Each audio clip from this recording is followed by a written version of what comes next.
today we're going to be looking a bit more at blogging, in particular tackling the argument of book blogger stats. Okay, so what is the average page views per month for a book blogger?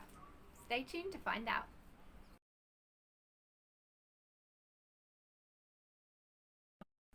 Hi guys, like I said, today we're looking at blog stats.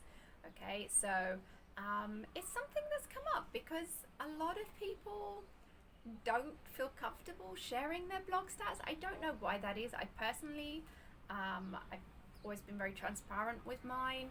I don't have a problem if someone asks me. I will tell them without any problems. But it's something that came up recently on Twitter. Someone had posted about being curious about what other people's stats look like for their book blogs, as you know, monthly traffic. So how many views they were getting in a month to their blogs. So I joined in this conversation and we were chatting and things, and it turns out there is a lot of people that are curious to know the same. No one really has an idea of, you know, what is a good page views number to be like aiming for, you know, what is the average for the industry and stuff. So anyway, I decided to set myself a mission to find out.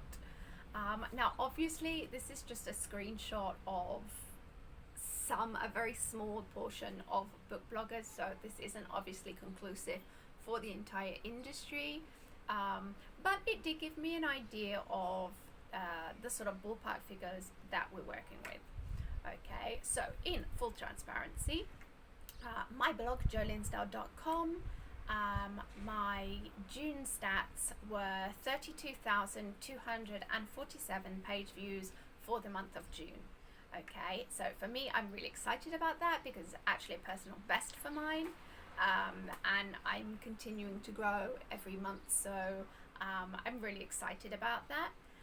I'm now even more excited about that after having gone through and done some more research into this, because I realized I knew what I was doing. I've been doing this for a long time now, and so obviously I'm building up my readership and things. I've been doing this for years, so it's normal that I would have a higher number and things, and in recent years I've been taking it a lot more seriously, and I've discovered a real passion for like SEO and things, and so going through and updating my posts, and obviously with the blog audit challenge that I organize and things, the tasks and things that I'm doing all help towards that, to increase organic traffic through Google and things like that as well. But I'm also getting better with my social media and the kind of things that work to drive traffic to my site via my social media channels as well. So it's a combination of all of this. So experience, time that I've been doing it, the things that I've learned along the way as well, and it all kind of coming together to do that. I still have a lot to learn. In fact, one of the things that I love about doing this is the fact that it's a learning curve that never ends, because they're doing constant updates to the algorithms and things, both through Google. In fact, over the summer months, I think they might have started in May, towards the end of May, but definitely through June, they've been doing a big core update again. So that's having a knock-on effect in general too. There's some people that are seeing more traffic because of it, some people that are losing traffic, or maybe it's had an influence on the DA score. For me personally, before the update, my DA score was 32. After the update, it is now 31. So I've lost a point somewhere along there. But Google itself has also said in their blog posts and things about this update that that's normal. And you may find that when they roll out the second half of their update, it's a two-part one this time, then the second part, that may actually change it again, and you may see another increase. So yeah, we're there. But anyway, that's what's happening with my personal blog. But obviously I was interested to see how other people are doing as well, and the industry's average, or at least with the people that I'm connected with. So I did what any self-respecting blogger would do, and I decided to do a poll on Twitter.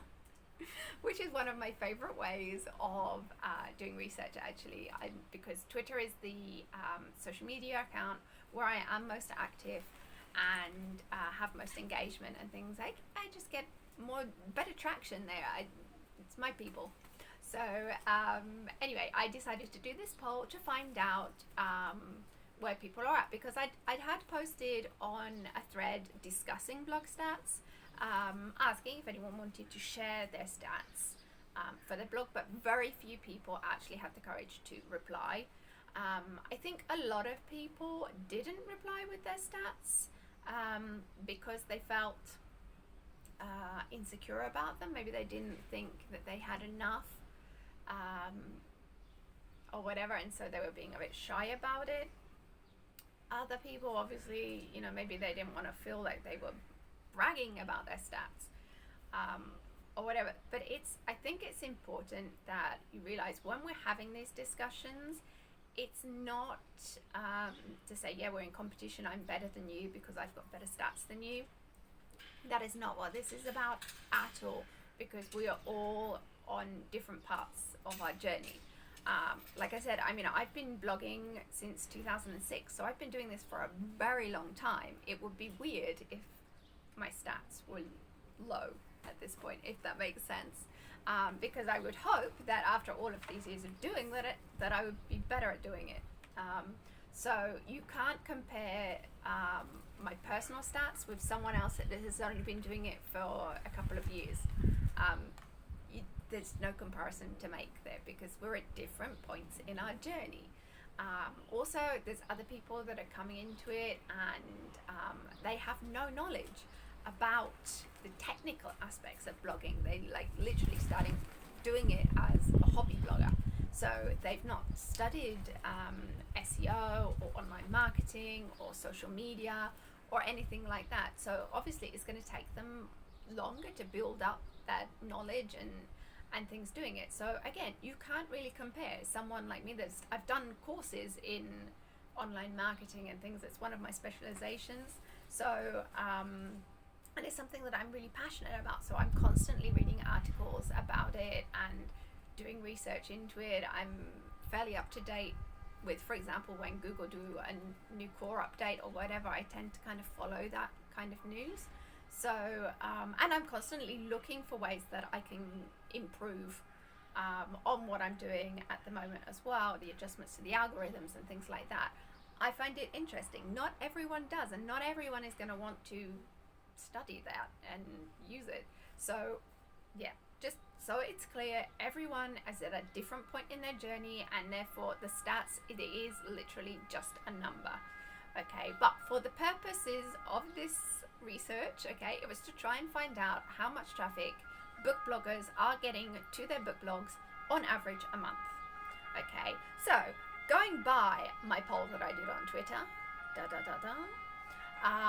as you can see, 88% of the people that replied get less than 10,000 views to their blog in a month.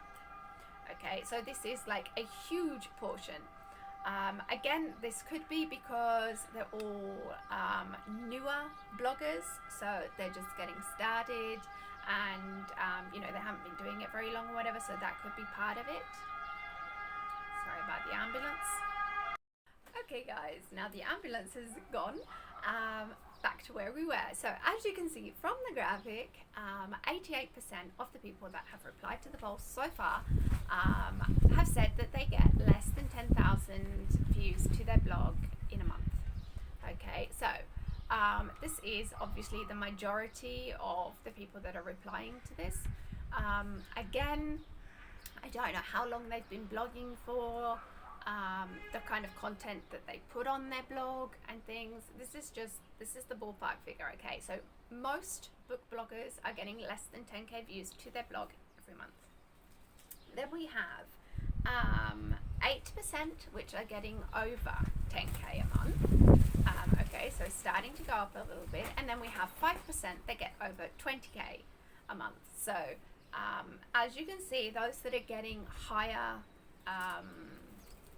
views are definitely in the minority.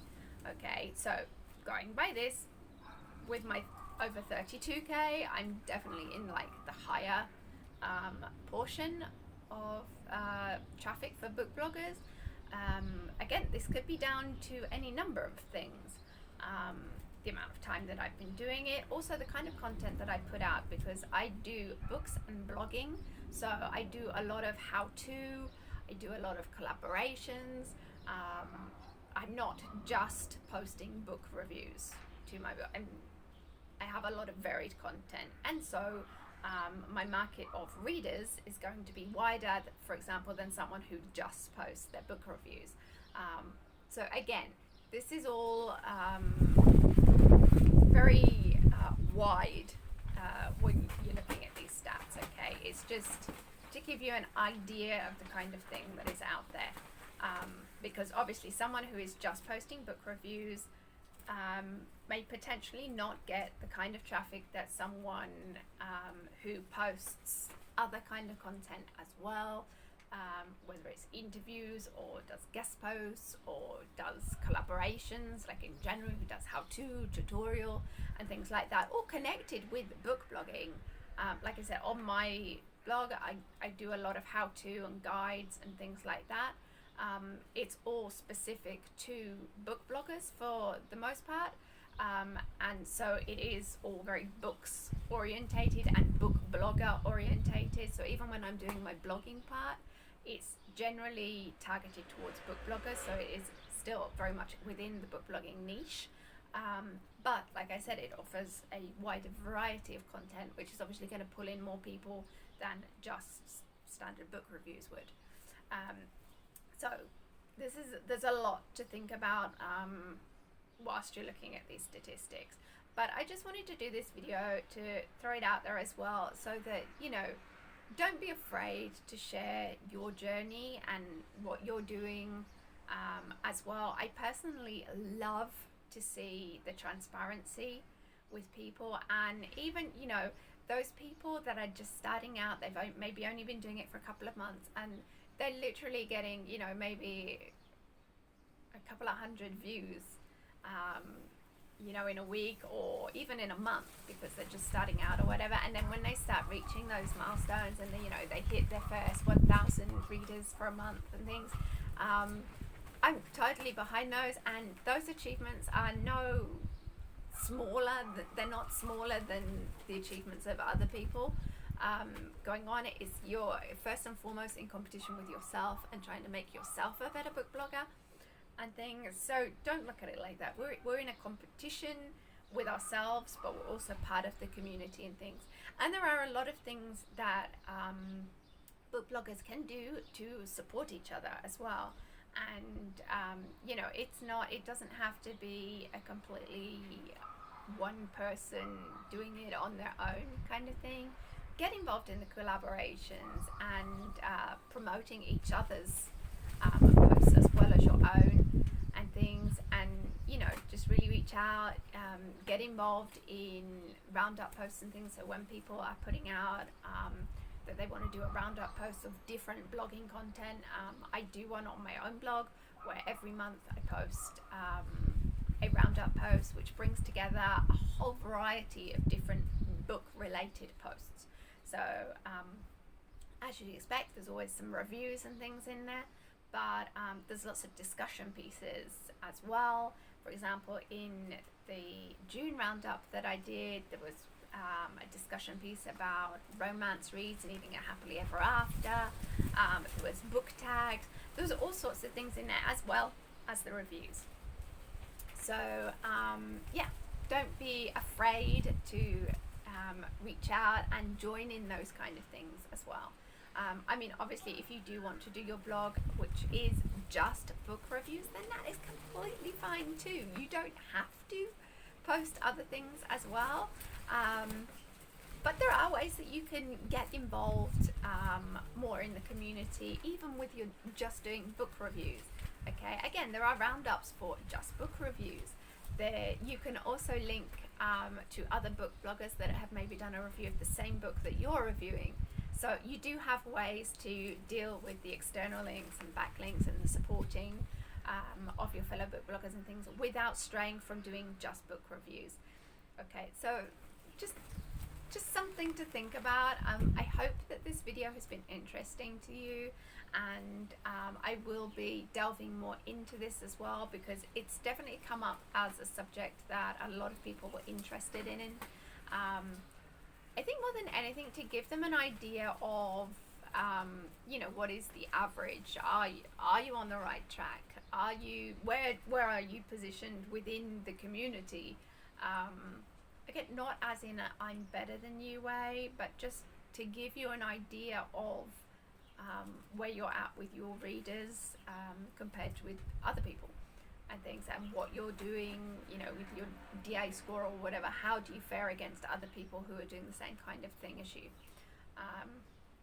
So I just thought it would be interesting to do a video about this, and hopefully it will spark a bit more discussion about book stats and things for book bloggers, and the different things that book bloggers are doing within the community, and stuff to support each other, and also to leverage their own content and things as well. So I would love to hear your feedback about this, so please do reach out in the comments below. You can also find me on social media in general. I'm everywhere as Jo Linsdell, particularly on Twitter. You can find my polls and my submission requests for various roundups and things that I'm doing, so come over and subscribe there as well, so you don't miss out on these opportunities. But anyway, yeah, I would love to hear what you guys think about this, and don't be shy about sharing your journey. You should be proud of all of the progress that you're making, and you can't compare yourself to someone who's been doing it for longer than you have, and stuff. You should be just in competition with yourself, trying to do better, and do celebrate all of those wins that you have. The first 100 readers, first 1,000 readers, the engagement that you get, and things like that. It all gets celebrated, because you're not going to get further on and things if you're not celebrating those. You will lose speed, you will burn out, and you'll be like, what's the point? So do make sure that you're getting involved in that, and celebrate all those little wins as well. Anyway, that's it for today. I hope you've liked this video. If you have, then please give it a little thumbs up, and click the subscribe button so you don't miss out on new uploads to the channel. Thank you for watching, and I look forward to hearing what your feedback is about this down in the comments below. Thanks for watching. See you next time. Bye.